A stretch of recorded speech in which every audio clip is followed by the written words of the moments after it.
I'm Bob Doty. And I'm Faith Lapidus with Explorations in VOA Special English. At the British Museum in London, millions of people every year visit a famous collection of marble statues from the ancient Greek building called the Parthenon. These finely carved works and the building they came from are widely considered the most important examples of Western art and building design. Why these Greek statues are in a British museum is an important part of our story today. We explore the complex issues of cultural property, ownership, and the returning or keeping of cultural treasures.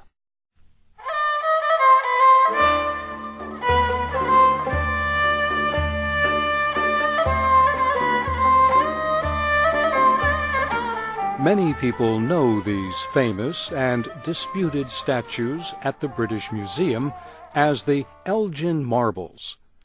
They were named for Lord Thomas Elgin, who served as British ambassador to the Ottoman Empire at the beginning of the 19th century. The Ottoman Empire at this time included what is current-day Greece, as well as Turkey.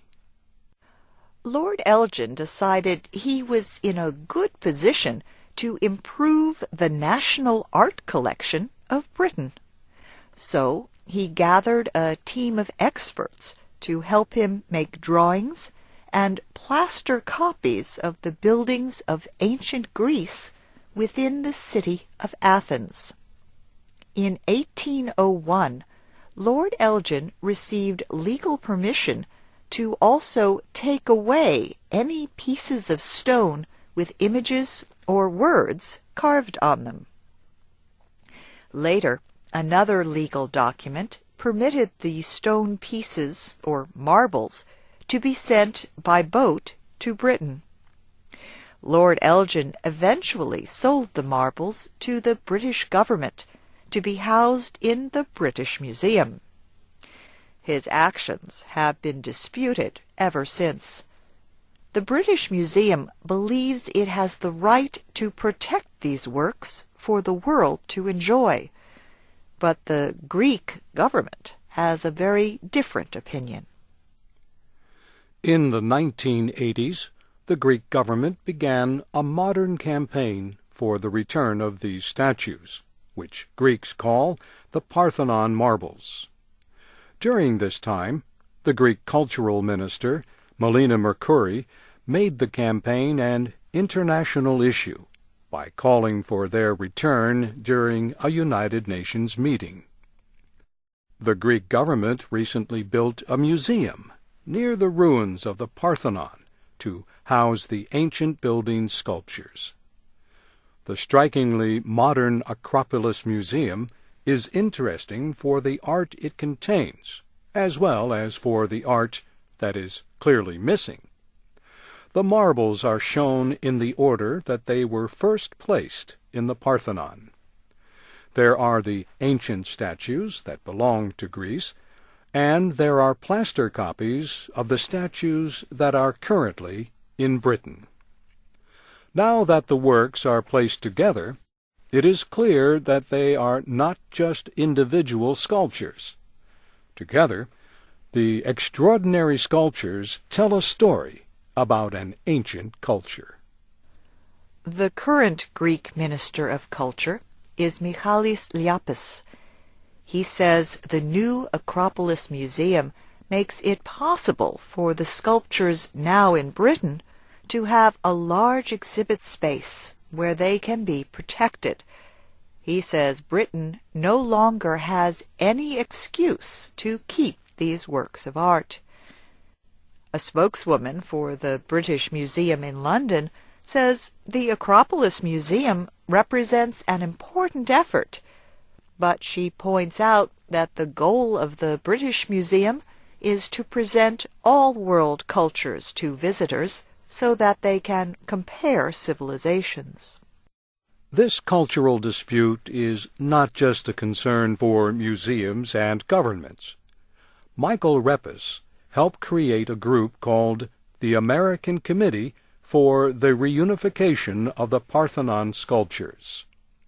Mr. Reppes, a Greek-American, says part of his history has been stolen and placed in a museum in Britain. He says the situation would be like cutting off a piece of the Statue of Liberty in New York City and placing it in a museum in another country.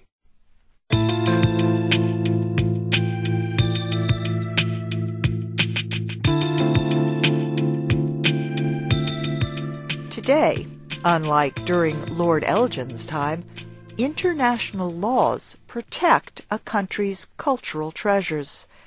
Museums and governments use these laws to help negotiate the return of such property. Museums also follow a set of rules to help make sure that they receive the cultural treasures fairly and legally. Often, museums do not know that objects they received in the past were gotten illegally.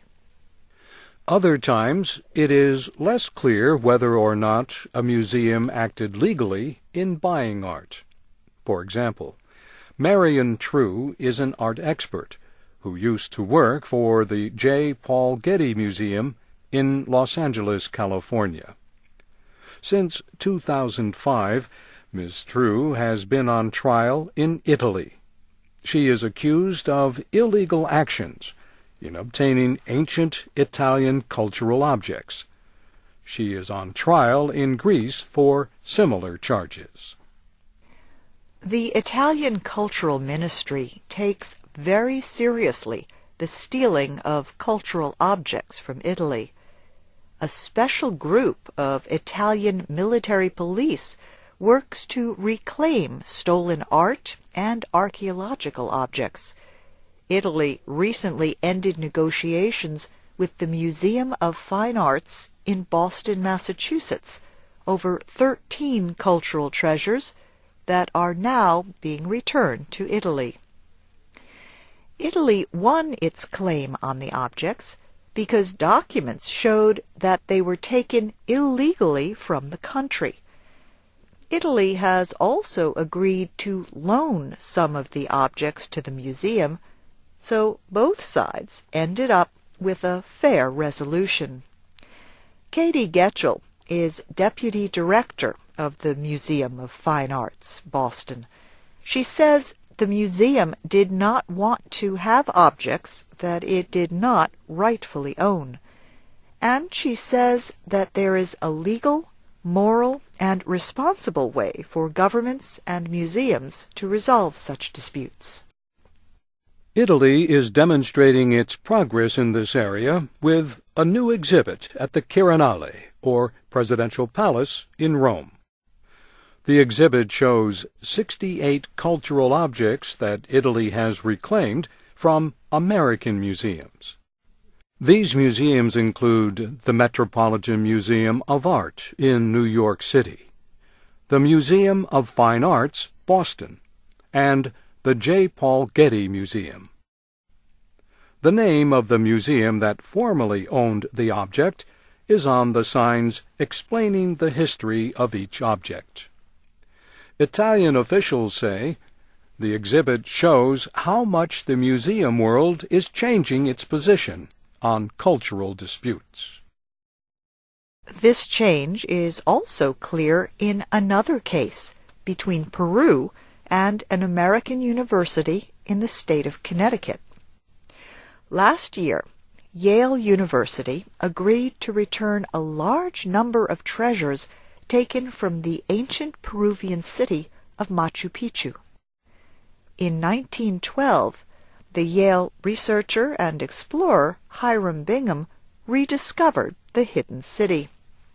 He brought many objects from Machu Picchu to the United States. Peru says that the objects were on loan and should have been returned long ago. After years of negotiations, Yale announced in September of last year that the two sides had reached an early agreement. Yale has officially agreed that Peru owns the cultural objects. The university will return most of them and will be able to keep others for an extended period of time. Under the expected agreement, Yale will advise Peru on the building of a museum for the objects. The president of Yale University, Richard Levin, said the two sides have created a new way of resolving competing interests in cultural property disputes. However, it is not clear when a final agreement will be reached.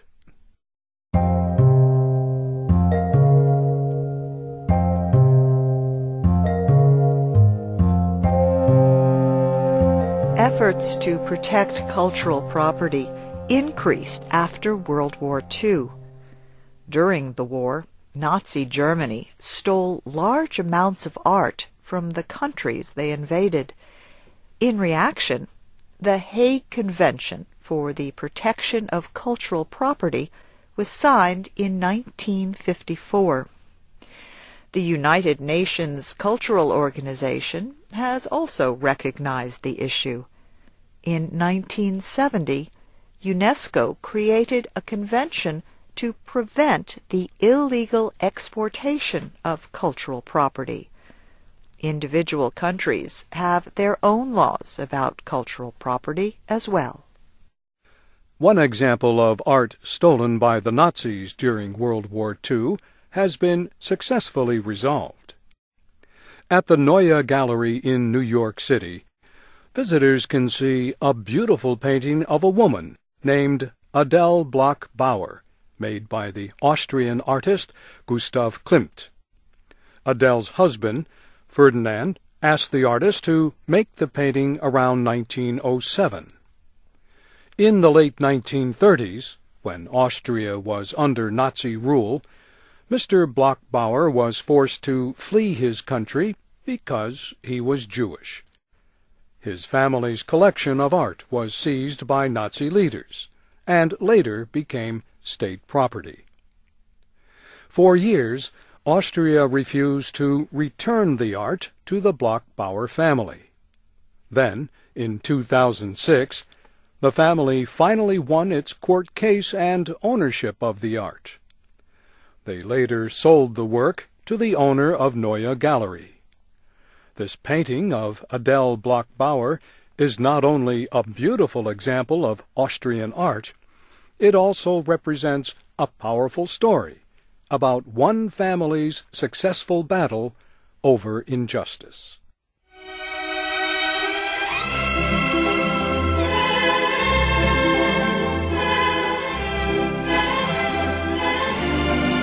This program was written and produced by Dana DeMange.